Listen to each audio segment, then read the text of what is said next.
What is up, Raider Nation? Your buddy Murf back once again for what we hope to be a fantastic episode of This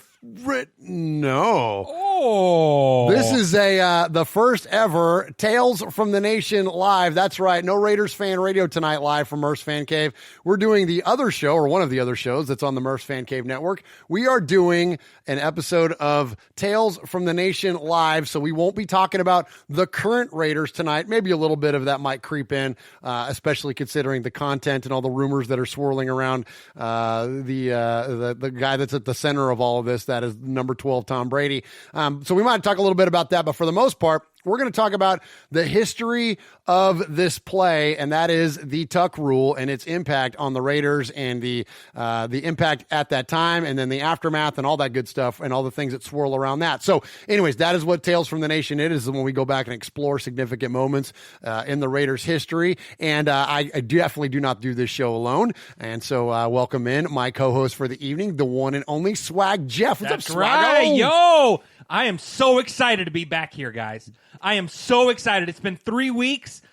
Christmas time happened and all that good stuff. Merry Christmas, Happy New Year to everybody. But I am so glad to be back here for Tales from the Nation. Tales from the Nation, dude. The show that you are half of. You're not a third of Raiders Fan Radio. You are a half of Tales from the Nation. Oh, yeah. And while we're talking about the show and we got your camera shot on, show off that sexy swag. Hey, you got going on looky there. We got a Tales from the Nation shirt courtesy of Just Win Johnny. Big shout out to that man right there. He made the shirt for us, and we can't thank you enough, man. Thank you so much. Absolutely. And I've got mine on as well. These aren't for sale or anything. These are one-offs. These are things that Johnny sent to us. And it's legit, man. That Tales from the Nation logo is one of our favorite logos. Oh, it's my favorite. It's of the Murf's Fan Cave Network, man. It's legit, man. So we appreciate Johnny for sending those our way. And so, so this is Tales from the Nation. I mentioned already what the show is, but that said, we are doing it live. Yes. So, Swaggo, tell us about what we got going on in the chat room tonight. So we got everyone in here. We got Ron the Mater Raider, Atticus B. Rockin', Raider Roo, Mojo, Demon Death, Kevin the Raider Nerd, Herman Munster, Pirate 1975. We got the whole gang in here. Awesome, man. Appreciate everybody joining us live. And you can join us live most every Wednesday night at youtube.com/Murf's Fan Cave. That's MURFS Fan Cave. And so please support us in that way. And you can also support us by subscribing to the audio versions of our podcast, which you can find on any podcast service that you care to partake in, and that would be Apple Podcasts, that could be Google Play, that could be Stitcher, iHeartRadio, Spotify. If you can find an audio podcast, you can certainly find us. So please subscribe to us in that way and support what we got going on here at the show. So speaking of the show and speaking of the network, so the Murf's Fan Cave Network is a collection of different podcasts that we produce, some in-house and some externally. And so we've had some changes lately. The flagship show that you will always find is Raiders Fan Radio. And then we have this show, Tales from the Nation, where we explore the different various significant moments within Raider history. Then we also have the newly joined, actually it's not even that new anymore, but Mojo, who you know is a made man here and does Mojo's Pod Show. Mojo's Pod Show, the audio version of that is now part of the Fan Cave Network. And thankfully, I got a chance to join Mojo last night. Yeah, you did. Oh man, it was a lot of fun. We had such a great time. You guys know me. I don't drink beer much anymore, and I certainly don't on the air, but I did last night. Yeah, you did. It was really fun, man. And shout out to my girlfriend Max and her recommendation of the 44.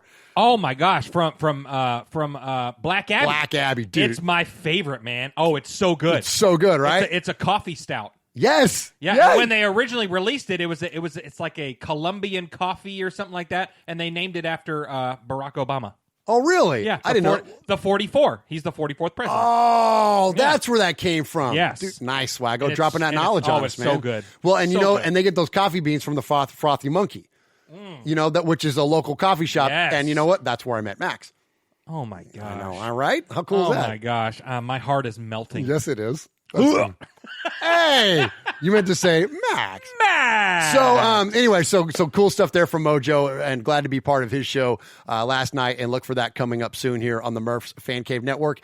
And then so the Fan Club Blitz, they're kind of going on and doing their own thing now. Yeah, good for them. And good for them, and we wish them the best. And then also Mondays with Mike and Murf kind of on a hiatus, so we're not sure what's going to go on there. And we got some other ideas in the pipeline. You know what I mean? We're always ever evolving this whole content creator thing. So anyway, so tonight, though, Tales from the Nation.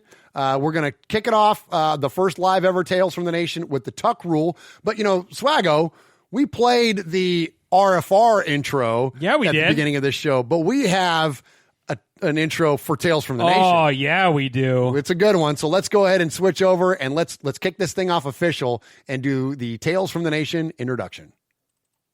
Just win, baby.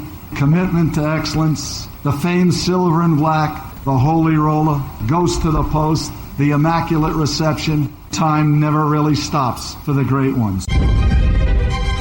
Tales of greatness. Tales of legend. Tales that define our very existence as fans. Some tales are of epic proportion. Some tales are heartbreaking memories of missed opportunity. Raider Nation is full of these tales. Let's take a journey through the past and present and relive the Raiders' adventure in the NFL. Here's Swag Jeff and Murf coming to you live from the dungeons of Murf's Fan Cave. The indestructible Jim Otto, George Blanda, the greatest clutch player the game has ever known, Willie Brown, the magnificent cornerback, Gene Upshaw, Ted Hendricks, and of course, the magnificent Art Shell. And then you take Tom Flores, the star player who coached us to 2 Super Bowls. Let me take you back a few years to Frank Ewell Field, to the Oakland Coliseum, to the Los Angeles Memorial Coliseum, relive the moments of the thrill of victory and the agony of defeat. To those of us who saw you battle to the top, we will never forget you. Raider football was always emotional. We loved to take those memorable trips throughout the league, and we were hated, we were feared, but we were respected. These are our moments. These are our stories. These are Tales from the Nation. Man, so there's the intro for Tales from the Nation. So so we're going to talk tonight. Look, some of these we've done have been fun stories. Like the divine interception, right? When the Raiders sealed the victory against the Houston Texans on the just right after Al Davis passed away. Some of these not so much. And we knew going into this show that eventually we were going to have to do the Tuck rule, and we knew that. This show normally runs 20, 30 minutes. We knew it was going to be much longer to cover and explore the Tuck rule fairly, much longer than 20, 30 minutes. So then Swaggo had the idea. He said, hey, let's do it live. And I think that's a great idea because I think this could be cathartic. I think that this could be a way for us to kind of all have a group therapy session. Those of you in the chat, we've got a call we're going to feature tonight. And really, and on the not the eve of, but in the short term of Tom Brady now being eliminated by the playoffs from your ex-girlfriend. Yeah, from my ex-girlfriend, which was amazing, Swaggo. She actually came in clutch a little bit. Absolutely. Titans beating the Patriots. And look, I'm rooting for them for the way out. I hope they win. Why not? I hope they win it all. Yeah. And you know what? I certainly don't want the Chiefs and don't want the Niners and a lot of other teams. No, so I root for the Raiders every week, but if they're not in, you got to pull for someone, I guess, right? Why not, man? I'll root for the Titans. They live down the street from us. Why not? We'll support them. Anyway, so that said, we're gonna kind of go through this thing. We're gonna go through this Tuck rule thing, and Swaggo, why don't you go ahead and start off, set us up, maybe start to kind of paint the picture for us of what it looked like back in the day. Just to kind of piggyback what you said, because this moment and this game really was the start of a dynasty. Say what you want, about the Patriots, say what you want about Tom Brady. This game kind of was the start of his dynasty and the Patriots dynasty. So now that his dynasty is over, or pretty much over, we can talk about this. So I think so. I think that's a good point. That it kind of feels like we're getting to a closure point with them. It is. He announced on Instagram today that he is coming back. He said Tom is? Yes, Tom is coming back. Now, whether that's with the Patriots or not, we don't know. Let's go ahead. We'll hit that. So because that's the relevance to today. The speculation is that he may be going for the Dischargers or the Raiders. Jeez, come on, which is crazy. Which is crazy. And so you talked about this with Mojo last night, but what happens? I mean, what if he's in silver and black? You know, we talked a lot about it last night, so I'll redirect everybody to Mojo as far as my opinion on it. Go listen to Mojo's pod show. It should be up on his channel. We'll have the audio version up here on Murph's Fan Cave. I talked a lot about why I kind of walked through my feelings as a fan of like what that would look like if Tom Brady were to become a Raider. But let me hear yours. You know, I love the Raiders. I just love the Raiders. And if you wear silver and black, I'll root for you. You know, so do I want Tom Brady? Do I want him as a Raider? Hell no. No, I don't. He needs to be with the Patriots and just, if the Patriots don't want him, just retire. Just retire and be done, you know, or go somewhere else. But, you know, that being said, if Mike Mayock and John Gruden feel like Tom Brady is the guy that's going to bring greatness to the Raiders in Vegas, you know, I mean, well, you know, I'm not going to not root for the guy and the Raiders. You know what I mean? Well, I'll tell you what. I gave my answer, and please go to that show to check it out. But I'll tell you what Mojo told me. Just win, baby. Like plain and simple, man. Right? Plain and simple. You know, I want to see him succeed. And if they feel like he's the guy, you know, God, caramba, that would be weird. It'd be weird. Oh, it'd gosh, be weird. so I wouldn't. Would it be weirder though than Jerry Rice or Bill Romanowski or Tom Rathman or Ronnie Lott or like, you know, Rod Woodson or like we are littered with examples of guys that were Hall of Fame players or at least high caliber players coming and being playing with the Raiders after the, you know, but anyway, whatever. That's all another story. Let's not get into that. Let's go. Let's keep this thing back in 2001. Let's go with the Tuck rule. Set us up, Jeff. What does it look like going into Foxborough that night? First, let's do this. Okay. All right, boys and girls, pay attention. You got your old Uncle Mosh here with an update. That's right. I got some stuff for you. Take out a piece of paper, a pencil, a pen. Heck, use your pocket knife and carve the info into your dashboard as you're driving down the highway. First off, you need to like us on our fan page on Facebook. That's right. Go to Facebook at Raiders Fan Radio Podcast. Don't forget about the Twitter. You know your old Uncle Mosh, he twits now. That's right. Go to at Raiders Fan Radio. Also, don't forget the Instagram at Raiders Fan Radio. Or what about our website? That's right, RaidersFanRadio.com. Heck, if you want to, you can even email us, show at RaidersFanRadio.com, or call us on the Raiders Fan Radio hotline, 909-345-3346. That's 909-345-3346. Don't forget Murph's Fan Cave on the YouTube, where you can get all the show links like the Fan Club Blitz with Splatterhead and Fitz. Find all our stuff on podcast providers like Stitcher, iTunes, and Google Play. All right, did I hit the time limit? Good. So let's go back to 2001.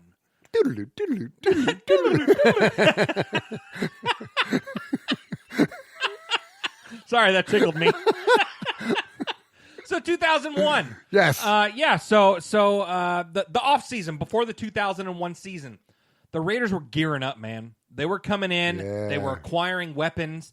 They were, you know, speaking of guys we uneasy about being in silver and black, they acquired Jerry Rice in that offseason. Yeah. They acquired Jerry Rice, and they were looking poised to make another Super Bowl run after the AFC Championship game the previous year, where they lost 16-3 to the Ravens. Yeah, that was brutal. After Tony Siragusa's fat butt landed on Rich Gannon and broke his shoulder and cost us the freaking game. Exactly. Yeah. So we head into the season. Rich Gannon's back. He's in form after the injury, ready to go. And the Raiders go 10-6.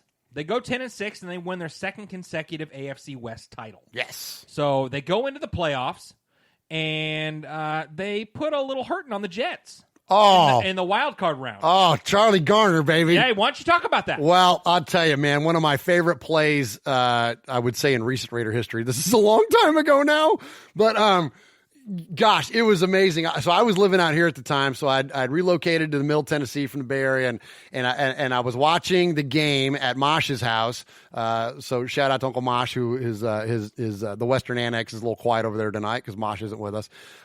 So I'm watching the game at Mosh's house, and Charlie Garner, if I'm not mistaken, Jeff, and I didn't look any of this up, but I'm pretty sure at the end of the game to win it, Charlie Garner took off for like 80 yards for a touchdown. Exactly, an 80-yard touchdown. All right, there you go. And so as Charlie Garner's running down the field, and we should have had that audio. You know what? We'll do another Tales from the Nation on that because that was amazing. So he's taking off, scores the game-winning touchdown, and me and Mosh are freaking out, man. We're screaming and yelling, and my Aunt Kathy, your KP, comes around the corner, and she probably don't remember this, but she's like, what are y'all yelling about? And I grab her and give her this big, giant bear hug and pick her up, and we're like, yeah! Like, it was like, yeah, F the Jets! Yeah! It was amazing. Like, that game was phenomenal. Like, that was such a good time to be a Raider fan. Yeah. Chat room, shout us out, man. Let me know if you remember those days, man, because that was, man, it's like, it seems like and it really is a long time ago now, but it just seems like another world ago because we've been so bad for so long. But anyways, yeah, great game, Swaggo. Yeah. I think I was in the 8th grade when that game happened. If that makes you feel old. Yeah, well, that did too. Thanks. Appreciate that, Jeff. Yeah, but so Garner had the big play. Jerry Rice, 9 catches, which tied at the time a playoff record for most receptions in a playoff game, 183 yards and a touchdown. Nice. And they were coming in hot, ready to roll, man. And then they go to Foxborough.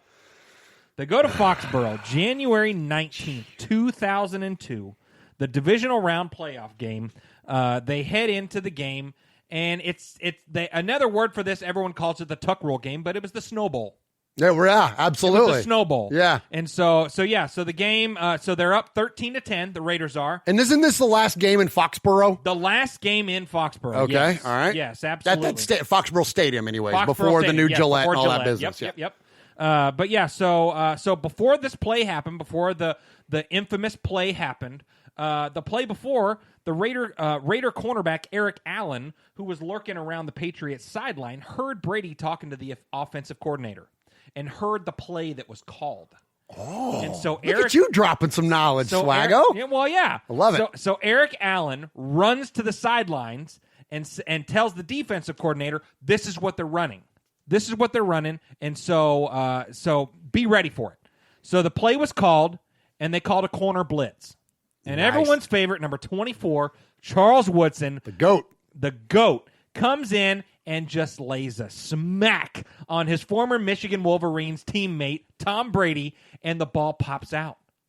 The ball pops out, and who was it? Greg Biekert falls on the ball. Number 54. Minute 43 left. The game's over. Game's over. Game's over, man. 13-10 Raiders victory. Or so we thought. Let's listen to the call live. The 42. Blitz. Lost the football. It's on the ground. Covered by the Raiders. His college teammate, Charles Woodson, on the blitz. Tom Brady never sees him coming from the front side. Greg Biekert recovers the fumble. Charles Woodson, first time today I've seen him come on a blitz. Oh. The question is, did he pull it down? His arm was going forward, but was he throwing the football? Well, the exact term I can't think of, but if you throw a pass, and as you're faking that pass, now watch, as you're faking the pass, if it slipped out of your hand, that would be an incomplete pass. But was it forced out by Charles Woodson? I don't think the recoil of the fake throw is what made it come out of Tom Brady's hand. After reviewing the play, the quarterback's arm was going forward. It is an incomplete pass. Second and 10 on the 42. Wow. Oh, my gosh. Wow. That's rough, man. That's rough. It's rough going back and listening to that. So you said you were in the 8th grade when this happened. I remember exactly where I was. I was working at a liquor store. Nice. Part-time, yeah. So just to kind of fill in, a little bit, make some extra cash. Well, yeah. And I had to work that night. And I'm like, I am not working if I can't watch this football game. And so I set up a TV. I got a TV from the back, like the break room, and I brought it out and had it sitting up front. And like during this point, I'll never forget, like I was ignoring everyone. Like people are like coming in the store and all this stuff, and I'm like completely ignoring it. And I'm like waiting for them to come out and make the announcement of it was Walt Coleman, right? If I remember right, the referee on the call there. And I'm like wait, and I'm like, and people are like, hey man, you got. I'm like, I don't care about the customers. Like watching the game. Like oh my gosh, yeah. Anyway, so. I'm surprised you didn't crack open a bottle of Jack Daniels or something. Yeah, no, well, like the old saying goes, this team makes me drink. Well, one of them why. Absolutely. So tell us where you were, Raider Nation. Everybody in the chat there, man. I'm curious to hear where you were. Do you remember, Swaggo, where you were when you saw this? Well, I mean, you were young, so like I was young. I mean, did you watch it live? Oh yeah, absolutely. I was probably at my parents' house, and I was pulling for the Raiders, honestly. You know, that, I mean, it's the first time I ever rooted for the Raiders. Nice. Yeah. Oh, look at you. Yeah, look at that. Full circle in this show. Yeah, absolutely. And yeah, that, I mean, the call was bullcrap. Ugh. I mean, that's what I mean, it was insane. It was. And so jumping into the chat there, excuse me. Mojo said, I thought I could do this. I'm just not sure. I want to break something and just listening to that audio. I'm with you, Mojo. Well, yeah. And this is this is therapy here. We're all gonna do this together. Paul is in there. Paul, our buddy from across the pond at Shropshire, Mississippi. Atticus be rocking. Ron the Mater Raider, Pirate 1975. Raider born Rico in the Canary Islands. What's up, Raider Rico? And let's see who else. Demon Death is in there. Just Win Johnny, Ron the Mater Raider, of course. Ernie Cortez, Kevin the Raider Nerd. What's up, Kevin the Raider Nerd? Kevin says, I was living in Virginia Beach, Virginia, watching that effing game. Nice. Like I love it. There's nothing but colorful adjectives in terms of describing this game. Yes. So let's jump to NFL Network and their breakdown of it. So the Raiders had, out of all the controversial plays in the according to NFL Network and the top 10, the top 2 were Raider plays. Of course, the Immaculate Deception was number 1, and the Tuck Rule was number 2. And here's them breaking it down. Call of all time. 2. The Tuck Rule. Here he is, bearing down on Brady, calls the fumble! One of the most heinous crimes ever committed against the team was that Tuck Rule. Snowy Foxborough Stadium was the setting for one of the most memorable games in NFL history. If you love football to be played in the elements, this is your night. It was like a snow globe. Giant flakes falling down all night long. But the surreal surroundings had nothing on the surreal ending. The weather was secondary in that game because of how it played itself out. Because it all came down to the top. Tom Brady had been under heavy pressure from the Raiders all day, and with the score 13-10 with under 2 minutes to go, it was time for our number 2 most controversial call. I started to throw the ball to the left, and the defensive lineman was standing there, and as I was coming down to recock it and get the ball out to the running back, that's when I got hit. Here he is, bearing down on Brady, calls the fumble! Baker dives on the ball! The Raiders have the ball! Just saw the ball on the ground. I saw them recover, and I'm thinking our season's over. I was so pissed. I couldn't believe that I'd fumbled the ball to lose the game. The Raiders are going back. You hear what he just said right there? What did he say? He said, I can't believe I fumbled the ball. Sounds like he admitted what, and we got more of that coming, but. Oh, there was. We? Yeah, but there was right there. He said it right there. I can't believe I fumbled the ball. To the AFC Championship game. And next thing you know, the referee starts doing this, and they say they want to review it. The play is going to be reviewed, though, Greg. Why? Review it whether it was a fumble or not, I guess. Was his arm coming forward? There was some confusion as to what they were doing. Hey, what's the holdup? No, that's a fumble. That's a fumble. That is a fumble, and Binkert recovered. The world was about to become intimately familiar with the Tuck Rule. When a teammate player is holding the ball to pass it forward, any intentional forward movement of his hand starts a forward pass. Even if the player loses possession of the ball as he is attempting to tuck it back toward his body. After reviewing the play, this is hard, Jeff. I don't know how much of this I'm going to be able to get through. This is crazy. Okay, I'm going to play a couple more, a little bit of this. Quarterback's arm was going forward. It is an incomplete. All right. Patriots retain the ball. But takes away the decision that you have to make. Does it come out here? Does it come out here? Okay, I can't handle that anymore. Whatever. You guys get the point. You guys get the point. That's we all saw it's freaking painful, man. I look, and it's a bunch of people breaking it down and a bunch of people giving their opinions on it. But there's only a handful of people whose opinions, frankly, that I care about on it. Yeah. And first and foremost is Al Davis. So instead of listening to all these jabronis talk about it, let's listen to Al. It's my opinion of almost everybody in the world, that the play was a fumble. It should have been called a fumble. That someone would reverse it without conclusive, indisputable visual evidence is just unbelievable. But that's what happened. That's what we have to live with. But we'll always consider that play a fumble.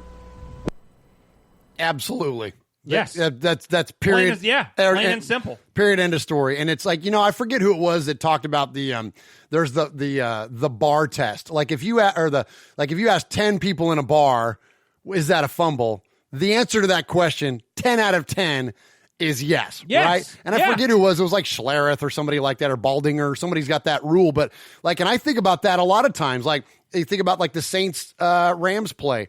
That happened just a couple years ago. Yeah. Right? It was Saints Rams, right? Yeah. With the pass interference, right? Yeah, the blatant pass interference. Yeah. Like if you ask 10 out of 10 people in a bar watching that game, all of them say that's pass interference, right? Yes, absolutely. That's what the Tuck rule was. Absolutely. Yeah. For sure. So we heard Al on it. Now look, I kind of got these in order here. That's like three of the guys that you want to hear their opinion on. One is Al, one is Gruden, and one is Charles Woodson. So let's hear John Gruden. I think. Hello? That one doesn't count. That play's over with. Come on now. You never get over that. That'll be ever. I'm scarred forever. That'll be on his headstone. You and I, we've had dinner together. At least a half an hour is always set aside for you to talk about the officiating. Used to be when you watched a football game, if there was a holding call, they might show the referee signaling holding. Testing the on-field microphone, 1, 2, 3, 4, 5. Now they got their own television show. We got to put the microphone on the referee so we can hear holding, offense. I see that. Number 75, the right guard. That'll be a 15-yard penalty and a first down. It drives me crazy. But if you guys do throw a flag, the film guy, he'll film the flag, and then we'll go right to you, and you'll be able to give some practice on your, everything's changed. Speed of the game has changed. Shotgun formations. What do you think of the Wildcat? I love it. Oh, man, I think I got the wrong audio clip here. This is the one where he goes, what do you think about the Tuck rule, John? He says, I think the Tuck rule is a crock of Nice. Like that's what it is. That's basically I pulled the wrong audio clip there. But anyways, that's John Gruden. Obviously, this was in between his coaching career. Like this was after he got fired from Tampa Bay, before he started back with the Raiders when he was an analyst. Yeah. And Steve Sable had him on and he asked him about the Tuck rule and he said it was a crock of crap. All right. Next up, let's go to Charles Woodson and listen to Charles Woodson on the Rich Eisen Show. So I am mandated on behalf of New England fans everywhere, including the gentleman to my left, who you know is a New England fan, and also my wife. I turned my back to him. No, I understand you did. Wow. The difference is the Tuck. Do you not believe the Tuck rule was appropriately applied as it was written in the rule book? I do not. I feel like here's a interesting thing about it, the way I think about it. Mm-hmm. I watch the news a lot. A lot of times you'll have, two economists on television, and they'll be talking about their economy. One will say the economy is doing great, and one will say it's in the tank. But you're like, oh, these are economists. They both have the same facts and figures, same numbers. How can they have differences of opinion, right? 2 + 2 is 4, right? Mm-hmm. 2 + 2 is 4? Yes. Correct. We're all in agreement. Right. So when you look at the missed call, if you ask 100% of Saints fans, 100% of Rams fans, should it have been called? There you go. Everybody would say yes. Yes. 2 + 2 is 4. Mm-hmm. In our case, 2 + 2 is still 4, but they added 1. So 2 + 2 = 5. Why? Because they were able to add their own interpretation into it. So they took a play, 2 + 2 is 4, a fumble. They added their own interpretation and made it into incomplete pass. Because they ruled it a fumble and came back and looked at it. He's just in the process of bringing it down when you hit him. He was able to take the rule and justify why he overturned it. So if me and you were in a court of law and you're arguing that his arm was going forward, I would say, well, show me the part where his arm's going forward. You would show the tape. You see his arm going forward, and then you'd bring it back. And then I say, well, tell me, when did he fumble? Did he fumble while his arm was going forward? And you would have to tell me, no. He brought it when he brought it back into his body. Hence the tuck rule, correct? Yes. Okay. So was he bringing it back into his body, or was it into his body? So there's a technicality to it. Hey, look. So he wasn't bringing the ball back into his body. When I hit him, he had it, both hands on the ball. It's in his body. He ain't bringing it back into his body. It's a fumble. It's a fumble. It's a fumble, man. It's a fumble. I can't. And Charles Woodson's got plenty more to say about it.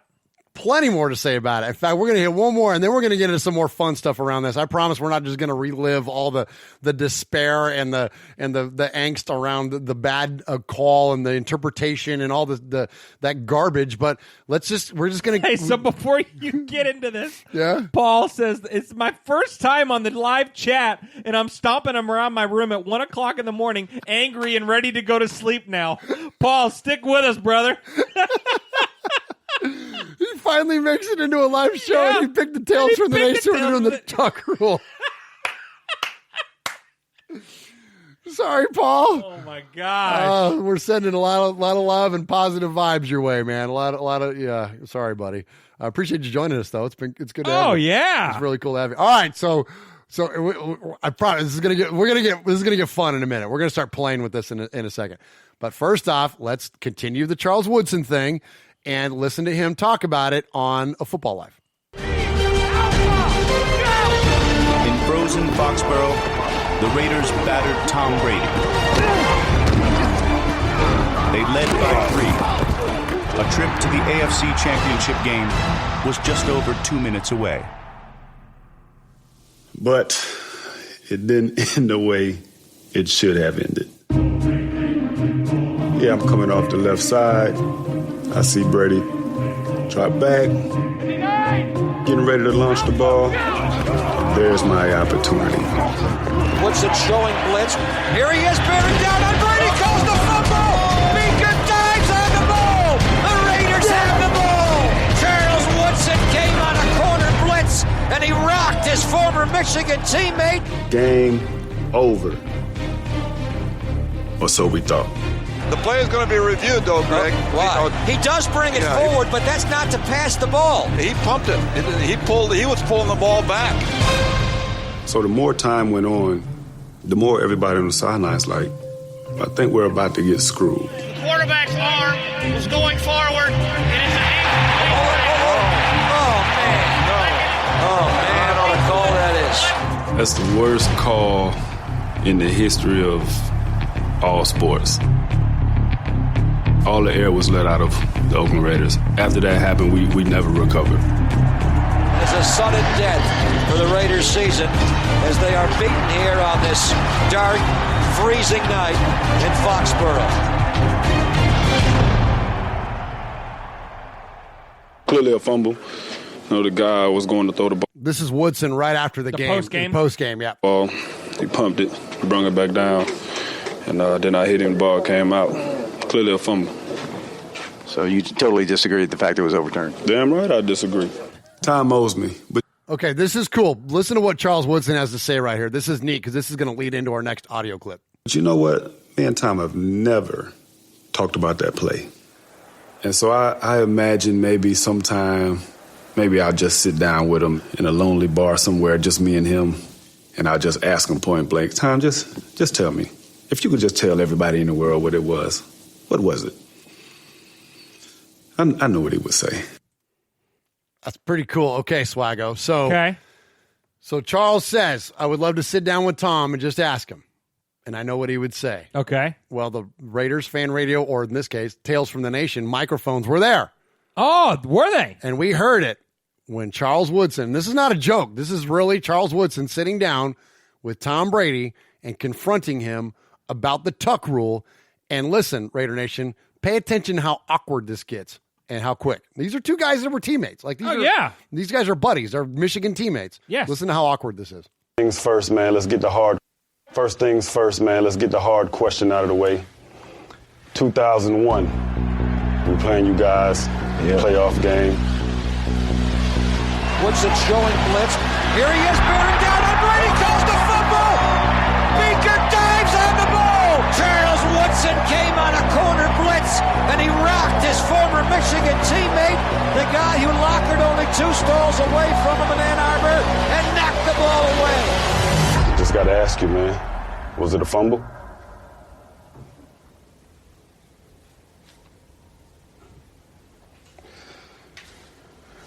All right, that was pretty awkward. So I guess we'll kind of let's move get on into to the present. else. Yeah, we'll get into the present. Yeah. Wow. All we heard was. Yeah, right. So if you see the video, Tom does like when Charles asks him the question, Tom goes, and just kind of shrugs. And towards on the audio podcast, you can't see me, but I'm shrugging. Yeah, yeah, like it was really awkward. I mean, Tom knows it was a fumble, and we know Tom knows it was a fumble. We caught it in one of those earlier audio clips, Swaggo. Yeah, where he admitted it. Yeah, he said it was a fumble. But this isn't the first time he said it was a fumble. He's been busted a few times, hasn't he? Well, yeah. Okay, so we had him say on that one thing there, he was like, "Oh, it was a fumble. I knew I'd fumbled," or whatever his terminology was there. Well, then also, so this year they've been doing the Peyton's Places, where Peyton Manning does. It's a fun show, man. It's a fun show. Well, the Blitikoff one we loved, it's right? Amazing. Yeah, and so well, he has Tom Brady on there. Okay. And so I submit this as Exhibit A was the one clip from the all-time controversial calls. Yep. Exhibit B, Tom Brady and Peyton Manning. The Tuck rule game, was it a fumble? Oh, yeah, I thought game's over. Yeah. For the record, I was pulling it down. Typical Peyton Manning making me earn it. There you go. Yeah. I was pulling it down. He said, "Oh, yeah, I thought the game was over." Yeah. Like that. Well, yeah, so did the rest of the world, So the rest of the world, Tom. So there you go. There's Exhibit B. All right, now I give you, Swaggo, Exhibit C. Okay. Or 3. So A, B, and 3. So Tom Brady is visiting, I'm guessing it's an Army base. Okay. It's somewhere in the Middle East, just judging by the look of kind of the surroundings and whatnot. Okay. And the attire of some of the people that are in his entourage and in his group there. He gets off, or he's getting out of like a limo, right? Okay. So Tom's getting out of a limo, and there's a whole group of soldiers around him, and there's all these people. And one of the soldiers says something about the Raiders. And Tom says, "I hate the Raiders." Like flat out. Like you'll hear it. He says, "Oh, really?" Yes. He said flat out, says, "I hate the Raiders." And then someone says, "What about the Tuck rule?" And pay real close attention to the end of this audio clip. It's kind of hard to hear. Okay. This is someone just filming on their iPhone. Okay. But listen to what Tom said. Like, this is it. There's nothing more definitive to me than this right here. Take it easy on the Raiders. The Raiders? I'm a Raiders fan. I hate the Raiders. You hear that? He says, "I'm a Raiders fan." Tom says, "I hate the Raiders." And everyone starts laughing. Now here we go. Wow. Tuck rule. It was a fumble, by the way. It was a fumble, by the way, Swaggo. What did he say? It was a fumble, by the way. Wait. I didn't quite hear that. What did he say? It was a fumble, by the way. No. Say it one more time. It was a fumble, by the way. What? One more time. It was a fumble, by the way. It was a fumble, by the way. Effing Tom Brady. Anybody wants to see him in silver and black, you kiss my culo, man. Well, yeah. It was okay, a freaking fumble, Tom. So yeah. So he leads that off by saying, "I hate the Raiders." Yeah. Are you serious? Yeah. And now we're talking about this guy maybe wearing silver and black? Nah. I hate the... Listen to it. Take it easy on the Raiders. The Raiders? I'm a Raiders fan. I hate the Raiders. Oh. There you go. And the only thing he said worse than that was, "It was a fumble, by the way." This? It was a fumble, by the way. Oh, my gosh. Unbelievable, What? man. Okay. All right. So, all right. Everybody good? Yeah, so... Are we living in the chat room? Shout them out, Swaggo. So yeah, we got everyone. Atticus B. Rockin', Aaron the Q-Dog Raider, Raider Tory, Pirate 1975, Raider Rue, Yo-Yo, Pirate 1975, Paul, Foxy Scorpio, the whole gang's in here. Kevin the Raider Nerd, Just Win Johnny, Matthew Mangus. We've got the whole crew in here, guys. Awesome. Appreciate you joining us. So, speaking of Matthew Mangus, so we sent up the bat signal earlier this week, and we said, hey, we're going to do a live Tales from the Nation. If you got any thoughts around the game, where you were, whatever, share them with us. And so we knew this was going to be a long show. And we had a lot of audio to get to. So I picked one.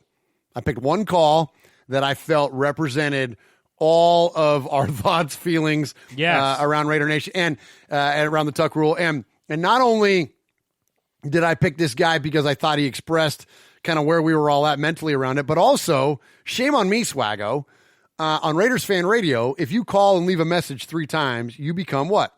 A made man, I believe. That's right. You become a made man. Well, this gentleman and his twin brother have become the first made siblings, the first made twins, nice. Right? On Raiders Fan Radio. Well, yeah. He left his 3rd message last week, and I forgot to play his music. So yeah, you did. So I'm going to play his call, and which is great. Matthew Mangus in the chat tonight. Yes. Props and respect to him. And then after we hear his call, I'm going to play the Made Man music. And congratulations, Matthew, on becoming a made man here on Raiders Fan Radio. Absolutely. This is Matthew Mangus calling from Fremont, California. Just seen on Instagram that you guys are talking about the Tuck Rule, the biggest bullshit the NFL ever tried to pull against the Raiders. John Gruden was the head coach. Belichick and Brady, the whole Patriots dynasty started because of a damn fumble. Sucks that the Raiders weren't the one to beat the Patriots. I always thought, the Raiders are going to end the Patriots dynasty because the Raiders started it. And they're going to rewrite the wrong by beating the Patriots and ending the dynasty. All good things have to come to an end, and hopefully this is the end of the Patriots dynasty. God, I can't stand them. Anyway, thanks for taking my call. The Patriots and Tom Brady. We're so glad you're out. Peace. You are a made man. You showed you are part of the family by participation. By chance, a man like yourself should make enemies, then they would become my enemies. Showing you are a friend of Raiders Fan Radio, you have leapt across the line. Friendship is everything. Friendship is more than talent. It is more than the government. It's almost equal to family. Be loyal. Made man, Raider fan. Someday, and that day may never come, I'll call upon you to do a service for me. But until that day, accept this as a gift. And don't ever forget, words can hurt more, but silence can break hearts. All right, congratulations to Matthew Mangus on becoming a made man here in Raiders Fan Radio. Great call. Great call. Great call. Quick and to the point. F the Patriots and F Tom Brady. There you go. Perfect. Perfect. That's ultimately what the message of the show is. The whole show today. We don't have hate in our hearts for anybody, Jeff, but, it's pretty close. This play makes it awful close. Absolutely. Yeah. So speaking of the play. Okay. So we have the play, but we need to talk about what happened after the play. So this is important. This is okay. So it's tough enough to deal with the existence of it, the happening of it, the heartbreak. Yes. But then everything that happened after. Yes. Compound. So break us into it, man. Yeah. So this play happened. There's still 1:43 seconds left in the game. We all know how the game ended and blah de blah, and a dynasty started and blah blah blah blah. Whatever. Yeah, but the defense. Our defense, we kind of let Adam Vitt, that's the part that gets skipped over a lot. Yeah, well, they kicked a game-tying field goal. And a 45-yard field goal in a foot of snow, which is, that's no chip shot. No chip shot by any means. But I think after this play, and Charles Woodson said it pretty good in one of those clips there, they were just depleted. The air was just let out of them. Yes. There really wasn't any, stopping. We couldn't have stopped anybody. At that point. It was just. Everyone was just depleted, kind of like how we feel right now talking about it. I know, right? Just a little depleted. Yeah, and so but This feels icky. I got to tell you, going into all the show prep and all this stuff we did around this, like we were kind of having fun. Like, you know what I mean? We're doing our thing. We're assembling our kind of our format and our, you know, what we were going to talk about and our audio clips and all that. Now in the middle of it and like feeling the reaction from the chat room, I'm like, oh man, this is a terrible idea. Yeah. I think there's been several people saying I'm going to hit the dislike button. Oh my gosh, man, this is an awful idea. Like, next time I'll tell you what. Next time we do a Tales from the Nation live, we'll do something fun. Yes, absolutely. Yeah, we need to do a fun one for sure. We'll do a fun one. Yeah. Sorry, guys. Thanks for hanging in there. Oh, absolutely. No, this you know, Empire 1975 worst show ever. Yeah. That's the damn truth. Yeah. Oh my God. Exactly. But you know, I mean, the game ended the way that it did. It didn't go in our favor. You know, they drove the ball down in overtime, kicked the game-winning field goal. They went on to whatever. But, you know, whatever's to whatever. Greatest dynasty in the history of sports. Whatever the hell that they Yankees, did. You know, whatever. 6 Super Bowl, blah, blah, blah. Blah. Yeah. But, you know, that was just the beginning. That was just the beginning of the crazy, you know, just the downhill spiral that happened afterwards. Yeah. And let's talk about that. Okay, let's get into that. Let's get into the aftermath. Right after the break. Okay. Hey, Raider Nation. This is Max Crosby from the Oakland Raiders. And goes down, and Max Crosby, who forced a fumble last week. You're listening to Murf, Mosh, and Swag Jeff on Raiders Fan Radio. Thank you so much. Just win, baby. Paul said in the next episode, we're careful. We'll be shooting a puppy in the face. That's awful. Oh my gosh. That's terrible. Oh my gosh. We're laughing through real pain. Oh my gosh. This is awful. This is the worst idea. So, you know, this is okay. All right. It was like we all knew that Tales from the Nation, we had to talk about this.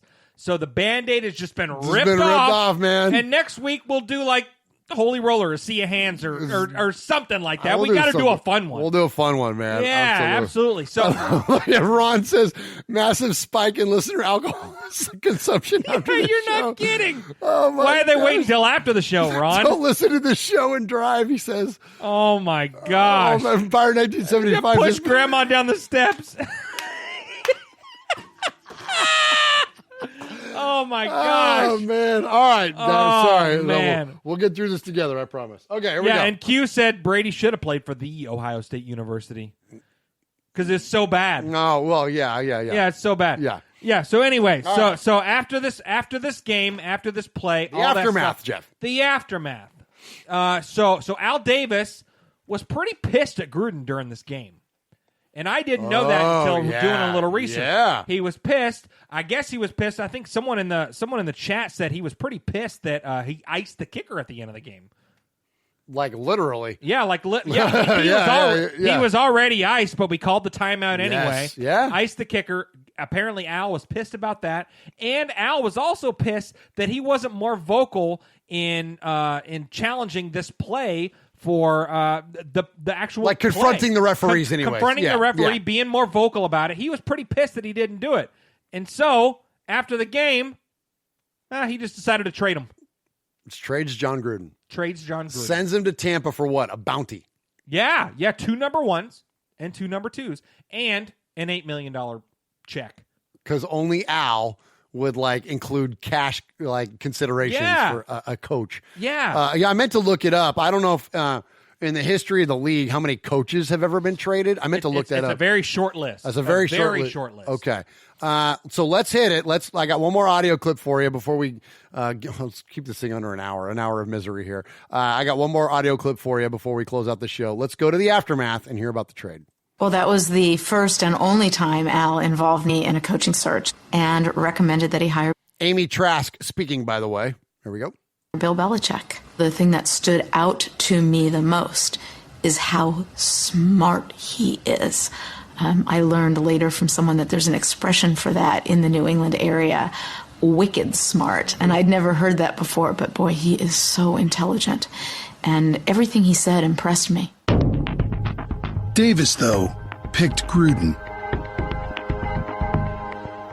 In his third season, the Raiders were on the verge of making the Super Bowl, but lost at home in the AFC Championship game. The Ravens beat us. Gannon got hurt in a game that hurt us.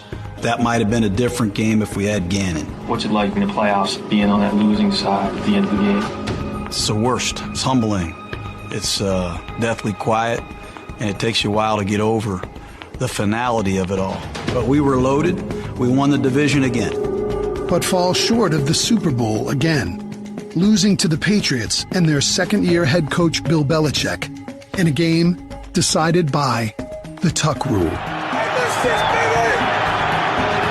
Officially 23 yards. Good snap, good hold. The kick is up. The Patriots have won. The Tuck Rule saves the day for the Patriots, and New England will advance to the AFC Championship game. This is embarrassing. There is no other way to put it. Al Davis was seething. Gruden sensed the most intimidating owner in football might direct his anger toward him. He was up giving his speech to the team. And he made This is Tim Brown talking. the comment, he said, they are never going to allow you guys to win here. And so I let everything settle down. I went to him and I asked him, what do you mean by you guys? I mean, you're our coach. So it's we, it's, us. Later, we figured out what you guys meant. My husband and I were out one evening and we got home, and as I'm walking in the house, the phone is ringing and it's Al. I kind of hear like blah, blah, blah, blah, blah, John Gruden, blah, blah, blah, trade. And so I interrupted. I said, I really think that's a bad idea. I'm going to say it again. I'm going to emphasize this as best as I can. I think this is a really bad idea. And he said to me, you didn't hear me. I told you I just did it. 1 month after losing because of the Tuck Rule, Davis sent Gruden to Tampa. How did you end up as head coach of the Tampa Bay Buccaneers?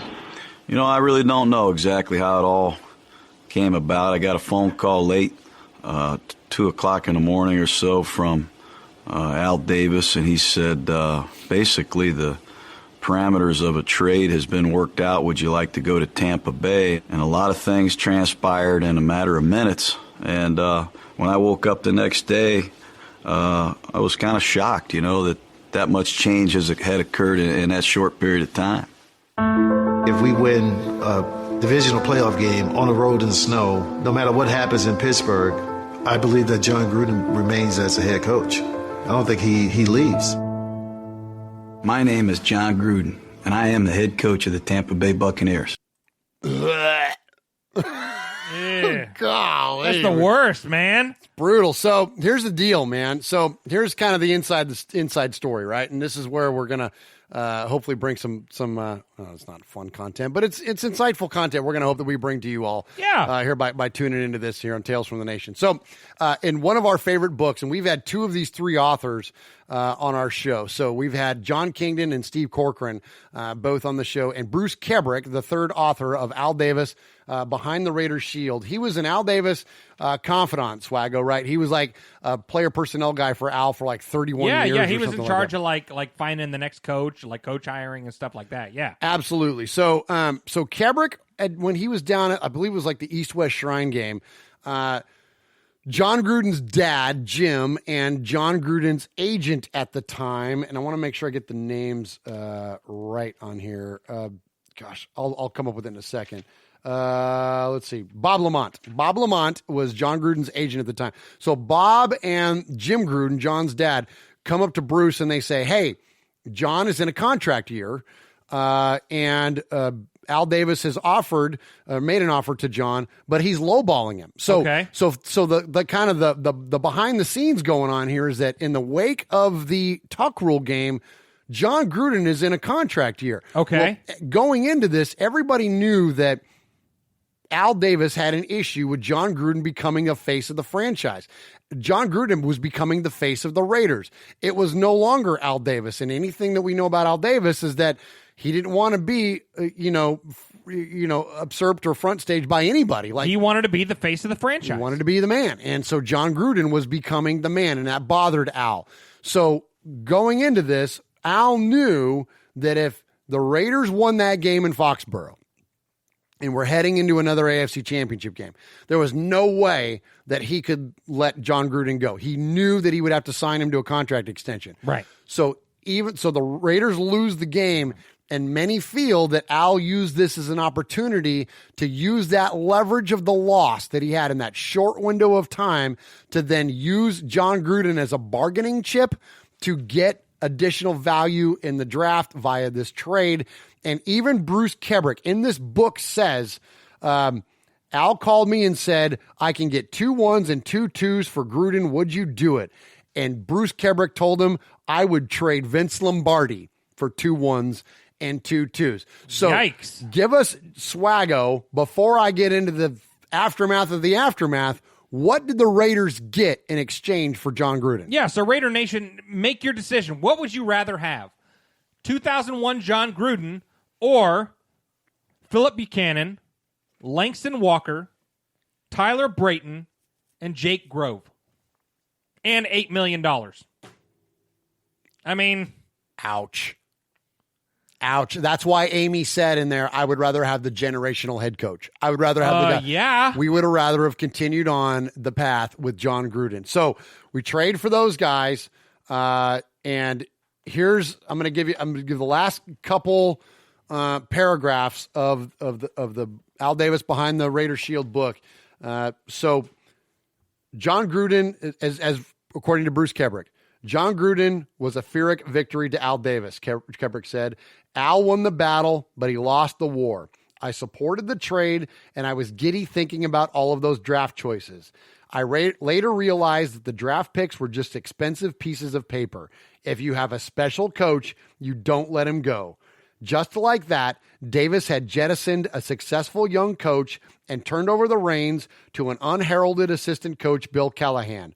Once again, Davis was the face of the franchise. Davis' bold move validated a belief held by former Raiders pro personnel Rich Snead said, who was very fond of saying, Al would rather lose his way than win someone else's way. Wow. Boom. Yeah. There you go. That's the aftermath. It literally changed the history of the league one play. And that's why we wanted to dedicate a show to it, as painful as all of this was. Yeah. I think that it was important for us to do this because, you know, this was significant not just to us as fans, but this literally not only kicked off the dynasty, this literally changed the face of the organization of the Raiders, the way that we would progress then into the rest of the decade. Yes. Like, this was a big, if John Gruden is our coach the following year, Rich Gannon's MVP year, like, who is going to be the coach of the Buccaneers that year? I don't know. Not Tony. It doesn't matter who the coach was going to be,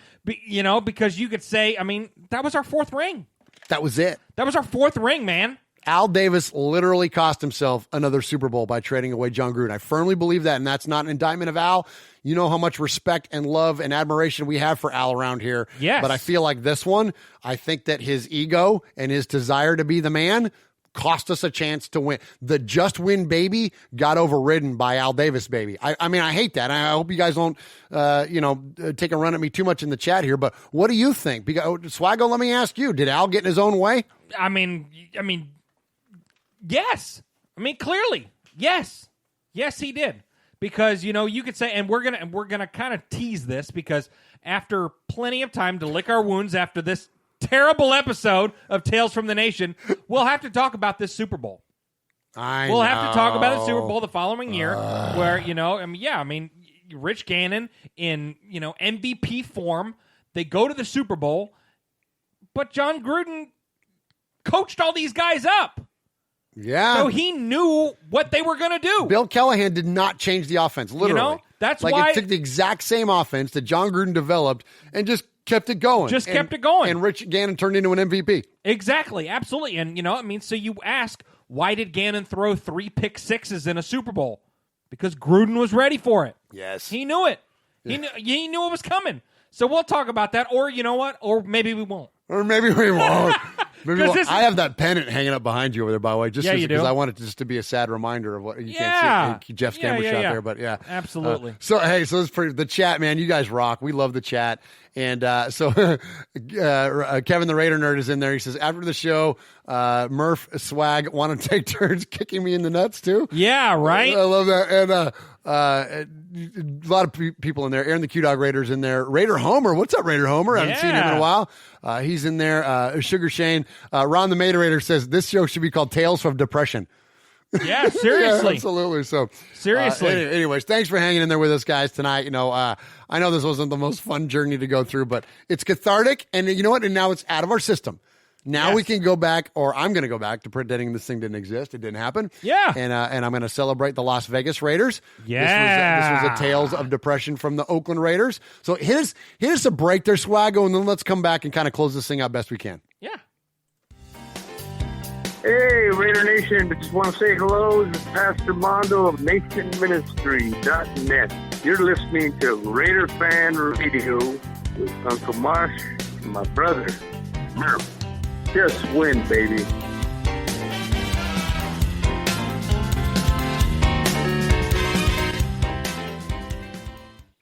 All right. Thank you, Pastor Mondo. Appreciate that. And so that concludes this episode of Tales from the Nation, Tales from the Nation Live. This has been fun, man. I know it's been kind of depressing, but it has been kind of fun to go through and do this. And the next time we do a live Tales from the Nation, I promise we'll do something that's a little more cheery and a little more fun to celebrate. And we'll also give you guys a good notice. So that way you can send in your calls, emails, something like that. Maybe let us know where you were when, I don't know, pick one, Swaggo. What's one of the ones that we're going to cover up coming up? Let us know what you were doing for Sea of Hands. There you go. Absolutely. Not born like yet? Yeah, absolutely. But we've got to do some fun ones. We got to do some fun. We're going to pump out like a few good ones after this. Well, we're going to do the Holy Roller tonight, so that will be an audio version only. We're going to have the Holy Rollers going to come out, and that one's hilarious, man. Oh, it's just great. Bill King's call alone on that game is absolutely hilarious. Oh, so we're going to do the Holy Roller. I'll tell you one would be a fun one is a game that I was at was the Raiders beating the Broncos on Sunday Night Football in 2016, kind of like our return to, I'm going to say glory because that was a short-lived thing there in 2016, but man, that was a big deal for us to beat that. Yeah. Latavius Murray balled out that game. Like that would be a fun game to cover. Maybe like some of the Charles Woodson, like coming back kind of stuff. Anyway, that's a little more recent history. We'll do a live one. Yeah. Maybe, you know what I mean? And we'll celebrate something fun like that. The Dread Pirate Roberts game or whatever. And then that will give you guys something a little more fun to chime in on there. So anyways, appreciate you. So next week, okay, Coach Davis just joined the chat and said, wow, glad I missed this episode. Right on, Coach. Yeah, man, it's been a little rough, but hey, we got through it, and it was definitely an interesting journey back through. So appreciate that, Swaggo. So Swag, we'll be back next week with the Raiders Fan Radio proper. Yeah, we will. Plus a lot of Tales from the Nation. We got a lot of Mojo's Pod Show coming up this week. Yeah, we're going to be coming at you every week with cool, new, interesting content. And yeah, I mean, it's going to be so much fun. Absolutely. We've actually been kicking around some ideas from even some other new shows, too. So you might why not? You might hear a whole bunch from us here at the old RFR Murph's Fan Cave Network here coming up soon. Absolutely. Yeah, so for Murph, this is your boy Swag Jeff. We got everyone in the chat. We got Raider Homer. We got Just Win Johnny, Ron the Mater Raider, Coach Davis, Pirate 1975, Mark Thompson, Three Ring Raiders, Foxy Scorpio, Aaron the Q-Dog Raider, Raider Born Rico. We got the whole gang in here. Thank you so much for tuning in to a very special edition of Tales from the Nation, where we take a lighter side journey into the dark side, just like Raiders Fan Radio does, even though it was pretty dark tonight. So Murph, why don't you take us home, my man? Absolutely. Appreciate everybody joining us. You can always subscribe to us at the youtube.com/Murph's Fan Cave and check out what we do live every week on Wednesday night. And please subscribe to us anywhere you can find an audio podcast. Just subscribe by searching for Murph's Fan Cave. That's MURFS Fan Cave. Appreciate y'all. Go Raiders and Titans. Go Titans. Yeah, I guess you could say that. Sure, why not? All right, man. Good night, guys.